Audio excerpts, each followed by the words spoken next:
ತನ್ಮಯ್. ನಾನು 3ನೇ ತರಗತಿಯಲ್ಲಿ ಓದ್ತಿದ್ದೇನೆ. ನಾವಿವತ್ತು ಒಂದು ಜಂಬದ ಆನೆಯ ಕಥೆಯನ್ನು ಹೇಳುತ್ತಿದ್ದೇವೆ.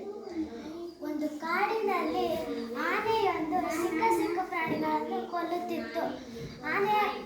ಆನೆಗೆ ಸಿಕ್ಕಿ ಅನೇಕ ಪ್ರಾಣಿಗಳು ತಮ್ಮ ಪ್ರಾಣವನ್ನು ಕಳೆದುಕೊಂಡವು. ಆಗ ಪ್ರಾಣಿಗಳೆಲ್ಲ ಒಂದು ಸಭೆ ಸೇರಿ ಆನೆಯ ಹಾವಳಿಯಿಂದ ಪಾರಾಗಲು ಒಂದು ಉಪಾಯ ಮಾಡಿದವು. ಪ್ರಾಣಿಗಳೆಲ್ಲ ಆನೆಯ ಬಳಿ ಹೋಗಿ, ನೀನೇ ಕಾಡಿನ ರಾಜನಾಗಬೇಕು ಎಂದು ಕೇಳಿಕೊಂಡವು.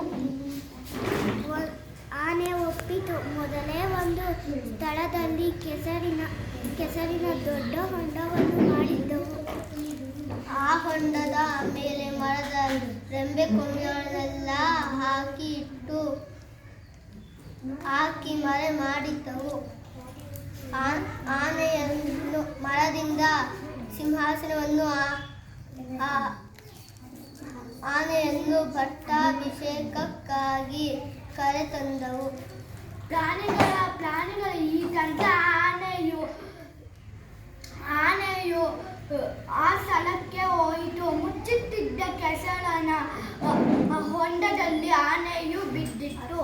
ಕೆಸರಿನಲ್ಲಿ ಸಿಕ್ಕಿಕೊಂಡ ಆನೆಯು ಹೊರಗೆ ಬರಲಾಗದೆ ಹಸಿವಿನಿಂದ ಕೊನೆಗೆ ಎಲ್ಲಾ ಪ್ರಾಣಿಗಳನ್ನು ಬೇಡಿಕೊಂಡಿತು.